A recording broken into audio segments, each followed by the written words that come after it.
Baik, kita langsung aja nih menyelam ke materi modul 3 ya, soal pembelajaran mendalam. Fokusnya ke konsep ini, apa namanya, pengalaman belajar atau PB gitu. Nah, sekilas ini kayaknya semacam model ya kan? Tapi apa sih yang bikin ini penting banget gitu dalam konteks deep learning ini? Inti dari PB ini apa sebenarnya? Iya, betul. Ini lebih dari sekedar model biasa sih. Jadi sumber ini lihat pengalaman belajar ini sebagai semacam mesinnya gitu ya, inti dari pembelajaran mendalam.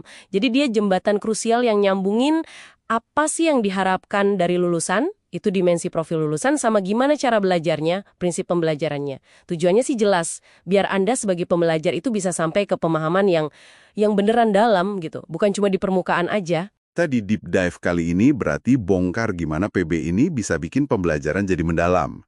Saya baca ada 3 fase utama nih, proses triadik namanya. Betul ya? Ada memahami, mengaplikasi sama merefleksi.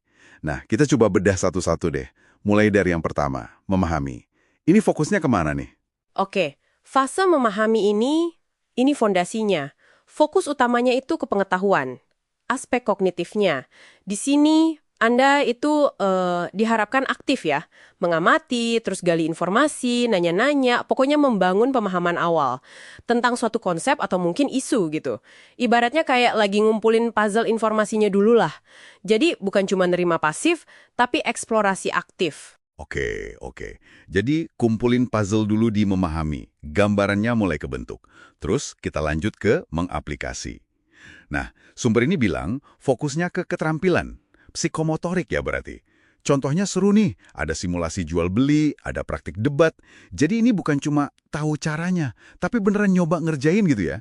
Gimana sih fase ini bisa bikin lebih dalam pemahamannya? Persis, mengaplikasi itu jantungnya tindakan, praktek langsung.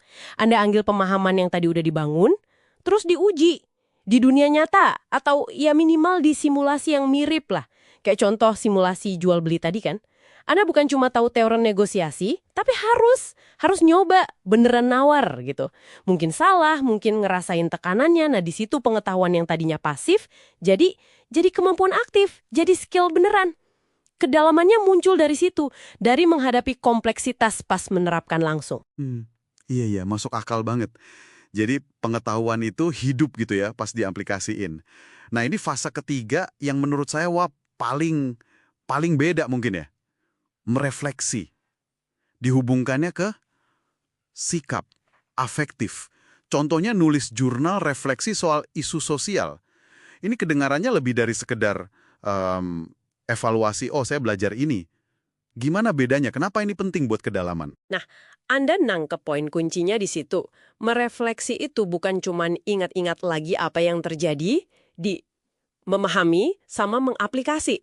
Ini prosesnya lebih ke nengok ke dalam diri. Kita tinjau lagi pengalaman tadi, terus nanya, ini artinya apa ya buat saya? Gimana pengalaman ini ngubah cara pandang saya? Terus, harusnya gimana? Ini pengaruhnya ke sikap atau tindakan saya nanti. Nah, disinilah internalisasi nilai itu terjadi.